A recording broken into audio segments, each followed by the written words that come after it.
सम्राट चौधरी जिंदाबाद, भारतीय जनता पार्टी जिंदाबाद, एनडीए गठबंधन जिंदाबाद।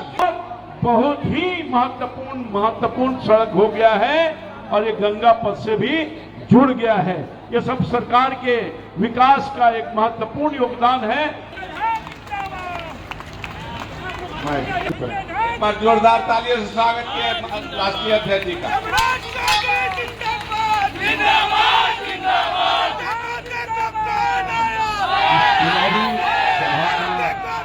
अध्यक्षता कर रहे नारायण मेहता जी,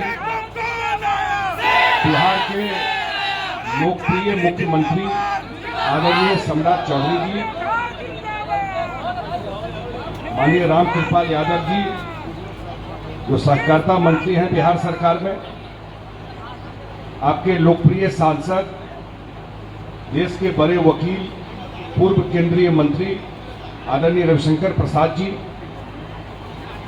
माननीय रत्नेश कुशवाहा जी जो माननीय विधायक है, करहगढ़ के माननीय विधायक वशिष्ठ सिंह जी, पूर्व मंत्री और विधायक आदरणीय प्रमोद कुमार जी, हम लोगों के पार्टी के महानगर के अध्यक्ष राधेश्याम कुशवाहा जी, जदयू के प्रदेश महासचिव और इस चुनाव में जो लगे हुए हैं अनिल सिंह जी, वासुदेव कुशवाहा जी, विजय महतो जी, रानी कुमारी जो वार्ड पार्षद है। आज सम्राट चौधरी जी को मुख्यमंत्री बने हुए 100 दिन हुआ है।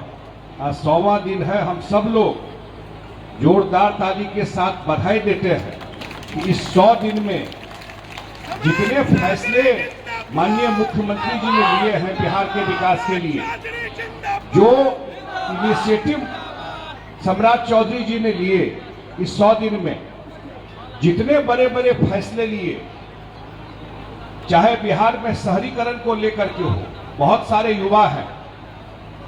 आदरणीय हम लोगों के नेता नीतीश कुमार जी बहुत मजबूत फाउंडेशन बिहार में बना के अब दिल्ली के पार्लियामेंट में गए, लेकिन यहां से बिहार को बड़ा छलांग लगाना और देश के 10 बड़े राज्यों में आना, ये एनडीए सरकार में आदरणीय मुख्यमंत्री सम्राट चौधरी जी के नेतृत्व में, कि जब 2030 में हम लोग आपके बीच में आएंगे, उस समय प्रदेश में उद्योग कितना लगा, रोजगार कितना खड़ा हुआ, आईटी में कितना काम हुआ, शहर का विस्तार कहां तक हुआ, पर्यटन में कितना काम हुआ, ये सारा चीज, और क्योंकि केंद्र से बहुत बड़ा सहयोग मिल रहा है बिहार को, ये सब कुछ हमारे बाल बच्चे का भविष्य, ये जो 5 साल है वो सबसे महत्वपूर्ण मुझे पर्सनली पूछिएगा बिहार के लिए है।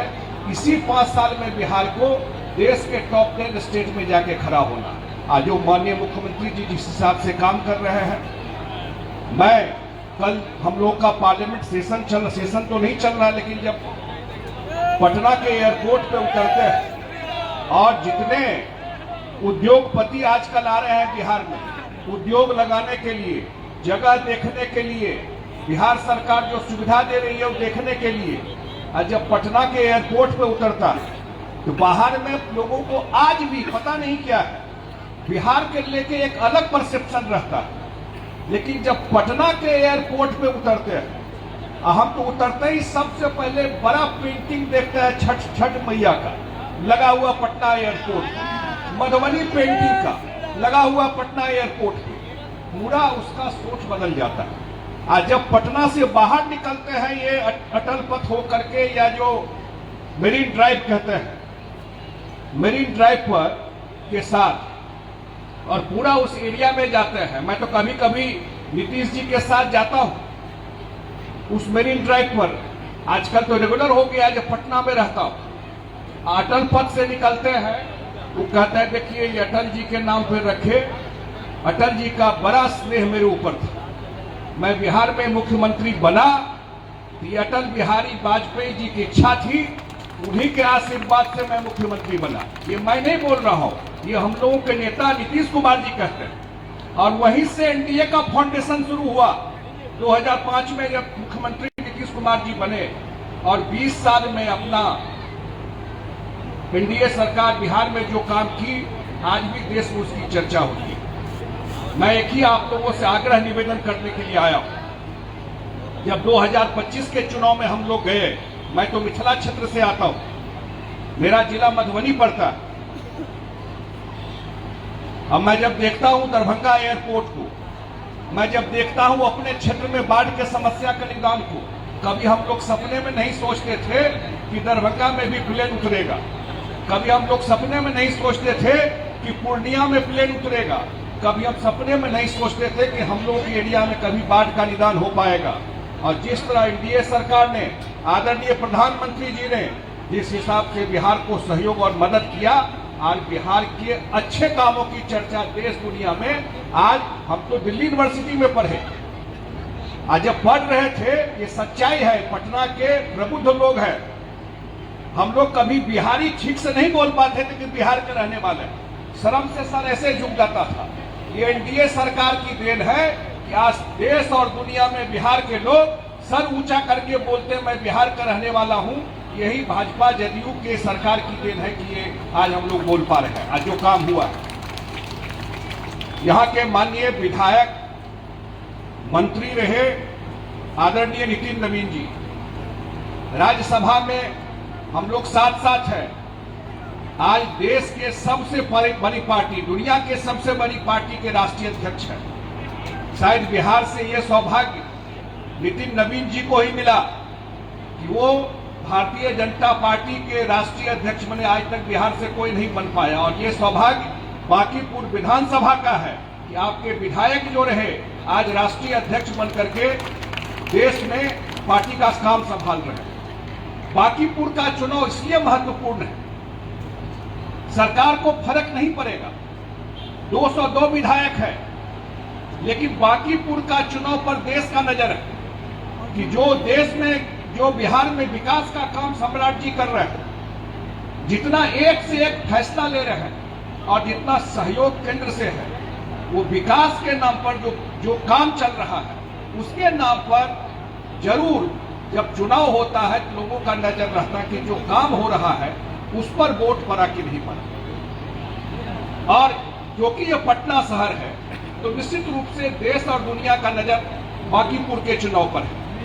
और जो मुझे ध्यान आता है कि कहीं न कहीं बाय इलेक्शन में, मैं अपने सारे एनडीए के साथियों से भी कहूंगा, बाय इलेक्शन में कहीं न कहीं पोलिंग परसेंटेज कम हो जाता है। लोग ये समझते हैं कि भाई एक सीट से क्या फर्क पड़ता है, सरकार में तो कोई दिक्कत नहीं है, बाहर छुट्टी मनाने चले जाते हैं, घर से कहीं नाता रिश्ता के पास होके आ जाते हैं। लेकिन सरकार के मनोबल पे फर्क पड़ता है, सरकार के काम करने के तौर तरीके पे फर्क पड़ता है।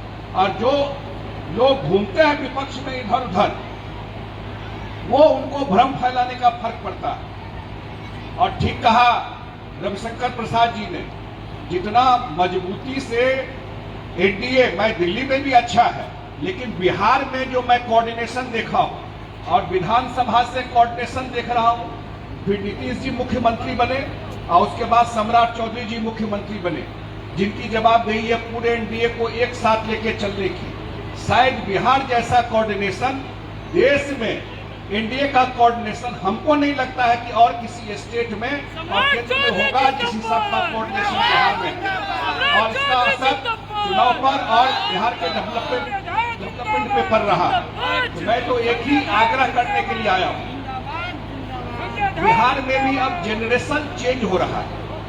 एक जनरेशन का पॉलिटिक्स हुआ, अब वो नए जनरेशन है। हमारे पार्टी में भी नीतीश जी के लड़के निशान जी आकर के सम्राट जी के कैबिनेट में काम कर रहे हैं।